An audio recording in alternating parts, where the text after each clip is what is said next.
The darkest time of the day is not midnight. The darkest time is the moment between waking up in your warm bed and the first step you take toward the bathroom door. It is a path we all walk. Every single night. For many of us over 60, that nighttime journey is the single most dangerous part of our day. It is when independence hangs by the thinnest thread. A quiet, urgent need wakes you. You are still half asleep. Your mind is groggy. But the body needs to move, and it needs to move now. Statistics confirm this silent danger. Studies consistently show that the majority of severe disabling falls for older adults do not happen on the stairs during the day. They happen during the night. They happen in the middle of a hallway. They happen between 11 p.m. and 5 a.m. These falls are not random accidents. They are often triggered by one simple, persistent mistake that medical professionals are now urgently warning patients about. A mistake involving the light switch. This mistake is subtle. It seems logical. It seems like the safer choice. Yet, it dramatically increases your risk of a severe silent slip. We are talking about the moment you reach out in the darkness for illumination. Think back to last night.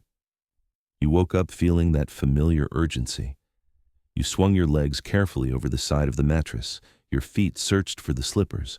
You were moving cautiously.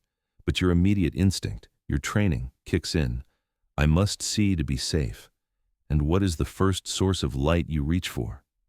It is the light switch on the wall, the one that controls the powerful, bright, central overhead fixture, the bathroom vanity light. Or maybe the bedside lamp that blasts sudden high-wattage brightness. You flip the switch, and for a fraction of a second, you feel safer because the darkness is banished.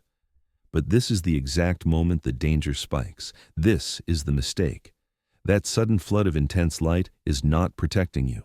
It is sabotaging your vision. It is blinding you to the obstacles directly in front of your feet. Your eyes, while you slept, were perfectly adapted to the dim surroundings. This adaptation is called scotopic vision, or night vision. It takes time and delicate biological chemistry to achieve this state. In the dark, the pupils in your eyes have dilated. They have opened wide to capture every available photon of ambient light, light from the street, the moon, the clock radio. Your eyes are working hard to gather enough information to navigate safely. Then, you hit the switch. A bright, sudden burst of artificial light slams into the receptive tissues of your eye. In an instant, your pupils contract violently. They shut down rapidly to protect the fragile retina from the light shock. It is a necessary protective reaction, but it creates temporary functional blindness. This flash of intense light effectively bleaches the light-sensitive rods in your retina, the cells responsible for low light vision. This process is immediate. It wipes out all the slow, hard-earned adaptation your eyes accomplished while you were sleeping. For the next several crucial seconds, the seconds when you are most focused on rushing to the door, you are functionally blind. You see light, yes, but you lose the ability to perceive depth. You lose the ability to define edges. Everything becomes a high-contrast mess of glare and shadow. You try to move quickly through this visual chaos. You are walking into the hallway. Perhaps a small area rug is slightly curled up near the doorframe. Perhaps a stray shoe was left near the wall. Because your night vision was annihilated by that bright overhead light, you cannot distinguish the subtle change in elevation. You cannot see the edges of the hazard. You are walking straight into a tripwire, completely disoriented by the very light source you believed was keeping you safe. This is the central problem. Relying on the wrong intensity and color of light to navigate the necessary path from bed to bathroom. The sudden contrast creates a massive, debilitating visual failure right when you need stable footing the most.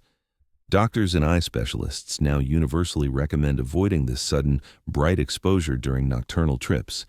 It is a fundamental safety barrier often overlooked in household lighting setup. So, how do we solve this? How do you ensure that when urgency strikes in the deep night, the light you rely on actually guides you and does not blind you? In the next segment, we will reveal the exact lighting strategy that preserves your night vision and eliminates those dark, deceptive shadows. We will show you precisely where to install a specific type of light to guarantee safe passage every time you leave your bedroom. We have identified the core danger, that abrupt transition from complete darkness to shocking full brightness. But understanding why this light mistake is so deadly requires us to look inside your eyes. We need to understand the physics of your nighttime vision and how time itself becomes your enemy in that moment of sudden illumination. When you are asleep, your eyes work hard to maximize the tiniest speck of ambient light. Your pupils are wide open. They are maximizing the visibility of your environment, searching for edges and shapes in the low light. This function relies heavily on specialized sensors in your retina called rods. Rods are powerful for seeing shapes in the dark, but they hate sudden light. When you flip that standard 60-watt switch in the bathroom, that blast of light hits your eye like a physical punch.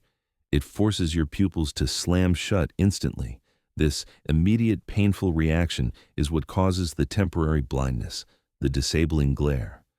For a young person, the eye recovers almost instantly, adapting to the brightness change in a fraction of a second. But as we age, the speed at which the pupil adapts slows down dramatically. The muscles that control pupil movement become stiffer, less responsive. This lag time is what doctors call the adaptation delay. And this adaptation delay is the silent slip window that puts you directly on the floor. Think about that journey from the bed to the toilet. It is usually 3 steps in the dark, 1 step to flip the light, and then 3 more steps into the room. If you are over 65, that adaptation delay can last anywhere from 3 to 7 agonizing seconds. That means you are taking 3 or 4 steps into the bathroom functionally blind. You know where the doorway is, but you cannot accurately gauge where the door frame ends and where the slick tile floor begins. You think you are stepping firmly onto the rug, but you misjudge the edge by an inch, and your foot lands on a cold, hard transition strip. Your balance system, already compromised by lack of visual feedback, attempts to compensate in the dark. But the sensory input is wrong, the visual input is gone, and gravity takes over. This is the hidden reason so many falls occur right at the threshold of the bathroom or immediately after turning on the light. It is not poor eyesight overall. It is the physical disability created by the sudden contrast. But the danger of the light mistake goes deeper than just brightness. It is also about color. Not all light is created equal, especially when your life depends on clear nighttime vision. The biggest offenders are those harsh blue-tinged bulbs you probably installed to save energy. These are often labeled daylight or cool white LEDs. These modern bulbs are fantastic for reading and working during the day, but they are absolutely toxic to your safety at night. Blue light contains the highest energy wavelengths. When this energy hits your eye in the middle of the night, it causes exponential amounts of glare compared to warmer light colors. If you have ever felt like an indoor light was physically burning your eyes after waking up, you were likely exposed to this aggressive blue-heavy light spectrum. Furthermore, blue light is the main signal the brain uses to tell your body that it is daytime. Flipping on a bright, cool white light tells your entire circadian rhythm to stop producing melatonin and wake up instantly. This creates a chaotic fight between your need to stay groggy and get back to sleep and your body's sudden command to become alert. This neurological confusion adds yet another layer of disorientation to those critical 3 seconds of blindness. You are struggling against the sudden physical glare, fighting to see where the fall hazard lies, and simultaneously fighting a blast of blue light telling your brain to enter full daytime mode. It is a triple threat to your stability. The common, seemingly innocent choice of flipping the main bathroom light switch is not an inconvenience. It is an active hazard that your doctors are now desperately trying to warn you about. It is the single light mistake that negates all the other excellent safety preparations you have made. Grab bars, non-slip mats, clear pathways. They all become useless when you cannot see them. The goal, therefore, is not just to see in the dark, but to eliminate the adaptation delay entirely and to change the color of the light you use when you are most vulnerable. In the next section, we are going to move away from diagnosing the problem and move directly into the practical doctor-recommended solutions. We will show you exactly what specific type of light you need to install tonight, which won't shock your eyes, won't suppress your sleep hormones, and will keep your critical adaptation time at 0 seconds. If we are going to defeat the silent slip risk, we must stop guessing about light. We have to be precise. We now know that simply turning on the hallway light destroys your night vision and creates a dangerous few seconds of functional blindness. This is the exact opposite of what you want when you are tired and unsteady. It is time to implement the 3 critical steps of the strategic night safety lighting plan. This plan focuses on maintaining your adaptation to darkness while illuminating obstacles. Step 1. Changing the light color temperature. The single biggest mistake most seniors make is using standard white or blue-tinted night lights. These lights, typically 4000 Kelvin or higher, contain intense blue wavelengths. These blue wavelengths are what suppress melatonin and trick your brain into thinking it is daytime. More importantly, for safety, they cause your pupils to contract sharply, even at low brightness. When you turn off that blue light and step back into the dark hallway, your eye has to start the adaptation process completely over again. This is where falls happen. Your goal is to use lights between 1800 K and 2200 K Kelvin.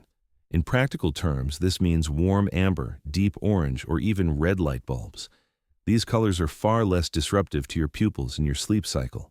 They provide sufficient contrast for you to see the edges of furniture and doorways without shocking your eyes. You do not need to replace every bulb in your house immediately, only the critical pathway lights, specifically the lights in the main hallway, the bedroom, and the bathroom. Start by purchasing specialized amber or red LED night lights. They are inexpensive and instantly available online or at any hardware store. Place one amber nightlight directly next to your bed, on your primary walking side. If you use a bedside lamp, swap that high wattage bulb for a small red LED puck light. This simple change allows you to reach for illumination without disrupting your internal night vision. Step 2. Mastering the correct brightness, or lumens. Most people assume the brighter the light, the safer the environment. For nighttime safety, this is dangerously untrue. Too much brightness creates deep shadows and causes glare, especially if you have cataracts or other vision changes associated with aging. Glare can be just as disorienting as total darkness. You need just enough light to identify tripping hazards and floor transitions. For your primary path, from the bed to the bathroom door, aim for light sources that emit between 10 and 40 lumens. This is very dim, but remember, the color is warm, allowing your eyes to utilize that low light effectively. If your current night lights are rated at 100 lumens or more, they are too bright and they are actively working against your safety. Switch them out for dimmable or lower lumen models immediately. Crucially, use motion-sensing night lights along the hallway. But here is the trick. They must be motion-sensing lights that use the warm amber color we just discussed. They should only activate when movement is detected, giving you a runway of safe light without keeping the entire pathway illuminated all night. We recommend placing these small, motion-activated, low-lumen amber lights about 3 feet apart along the baseboards, leading directly to the bathroom door. They should point slightly down, illuminating the floor, not reflecting into your eyes. Think of this setup as your personal, low-altitude aircraft runway. It guides you safely without causing any light shock. Step 3. Securing the 2 danger zones. The fall risk peaks inside the bedroom and the bathroom. We need specific, targeted lighting solutions for these 2 rooms. In the bedroom, implement underbed strip lighting. These are soft, flexible LED light strips that adhere easily to the underside of the bed frame. When you shift to put your feet on the floor, the pressure or motion sensor activates the lights, providing a gentle pool of warm light directly around the bed. This prevents you from searching for a switch or walking the first few steps in the dark, which is when many stumbles occur. This illumination is low enough to allow your partner to sleep soundly, but bright enough to confirm your slippers or a rug edge are exactly where they should be. Now, let's address the bathroom, the most hazardous room in the house at night due to slippery surfaces and hard fixtures. Never use the main overhead ceiling light in the bathroom at night. If you must use a traditional light switch, ensure it is wired to a fixture that uses a specialized, extremely low wattage warm bulb, ideally less than 25 watts. However, the best solution is the toilet area safety light. Purchase a simple toilet bowl light which uses a motion sensor and attaches securely to the side of the toilet. Set it to a red or amber color. This provides instantaneous targeted illumination for the single most common reason you entered the bathroom in the first place, without lighting up the reflective tiles and mirrors that cause painful glare. Additionally, install a thin strip of that warm LED tape lighting under the counter lip. This illuminates the floor and the edges of the shower or tub, allowing you to see wet zones or rugs without turning on the blinding vanity mirror light. By replacing high Kelvin, high lumen lighting with strategically placed low Kelvin, low lumen amber lights, you have fundamentally changed your nighttime environment. You are no longer fighting your body's natural response to light. You are working with it. You have built a safe, illuminated pathway that respects your aging vision. But even with the perfect light in place, falls still happen. Why? Because the light only solves half the problem. In our final part, we will discuss the silent structural hazards that even a perfectly implemented lighting plan cannot solve, including the critical overlooked danger of reflection and the simple 3-second checks you must do every single night before you get out of bed. We have identified the silent risk. The flash of high-contrast light ruins your night vision instantly. That momentary blindness is the window where most falls happen. Now, we move beyond identifying the mistake to constructing the ultimate defense system for your nighttime trips. This is where we introduce the concept of low-lumen landing strips. You are not aiming to illuminate your entire hallway like an operating theater. You are aiming to define the pathway clearly and softly. Think of the path to your bathroom like a runway at an airport. The lights are low. They guide you. They do not blind the pilot. The first step is the permanent ambient glow. This is the foundation of your safety. You need motion-activated nightlights, but their placement is absolutely critical. Do not place them high on the wall where the light shines directly into your eyes when you stand up. Place them low. 6 to 12 inches from the floor is ideal. Mount them so the light shines down or onto the wall, not directly into the room. This minimizes the glare. It keeps the light below your primary line of sight when you are moving groggily. It illuminates obstacles without forcing your pupils to rapidly constrict. Next, we must talk about color temperature. This is the difference between a safe guide and a visual shock. Avoid bright white or blue spectrum LED lights at night. These are the worst culprits for disrupting your sleep hormones and causing maximum visual discomfort. Swap those out immediately. You must use warm spectrum lights. Look specifically for nightlights labeled amber, warm white, or even red. These warmer tones penetrate the eye differently. They minimize the disruption to your natural melatonin cycle, which helps you fall back asleep faster. More importantly, they preserve the sensitive rod cells in your eyes, meaning your residual night vision is not destroyed when they activate. Now, let's address the most crucial moment, entering the bathroom itself. Many people successfully navigate the dark hallway only to flip the blinding main switch once they step into the tile zone. This is a massive mistake. The bathroom is the ultimate high-risk environment: wet, hard surfaces, tight corners. Do not rely on the main overhead light, ever, between sunset and sunrise. You need a dedicated, extremely low-wattage solution inside the bathroom. Install a motion sensor light strip underneath the vanity or sink cabinet. This provides the perfect ambient light. It illuminates the floor and the toilet area without assaulting your eyes with overhead brightness. If you must use a standard lamp, use a bulb rated at 10 to 20 lumens. Think of a very dim candle. This provides just enough visibility for safety, but not enough to trigger that painful flash blindness.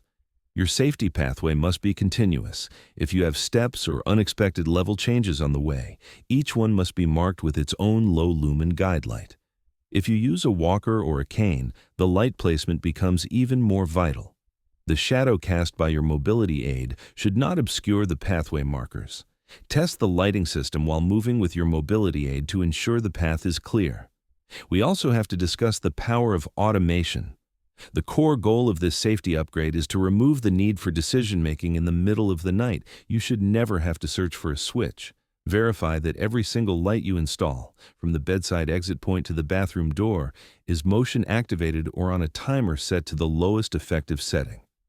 If your lights are battery-powered, put a reminder on your calendar to check the batteries every month. A dim light is a useless light. A sudden dead spot in the path is a fall waiting to happen. This entire setup is an investment, but look at it this way. The cost of installing these smart, low-lumen amber nightlights is less than the copay for a single emergency room visit. It is vastly less than the cost of rehabilitation after a serious fall. We are implementing prevention, not hoping for luck. Finally, we need to address the second component of night safety that light often reveals: trip hazards. Once your low-lumen system is active, walk the path slowly during daylight and then again when the night lights are on. Do the night lights clearly define the edge of that throw rug in the living room? Does the light expose the cord running along the baseboard? If the shadows created by your new lighting expose a hazard, you must remove the hazard. This is especially true for area rugs placed on slick flooring. If you cannot remove them, secure the edges aggressively with heavy-duty carpet tape. The two-pronged strategy is simple: low, warm light to protect your vision and a clear path to protect your feet. Implementing this system ensures that your body stays in its rest state, minimizing the confusion, disorientation, and panic that often precede a midnight slip. This silent slip risk that doctors are warning about is entirely preventable. By avoiding the mistake of sudden, high-intensity light, you regain control over your nighttime safety. Next, we will look at how sudden changes in core body temperature right before bed can increase the urgency of those nighttime bathroom trips, and how to manage that risk through simple evening habits.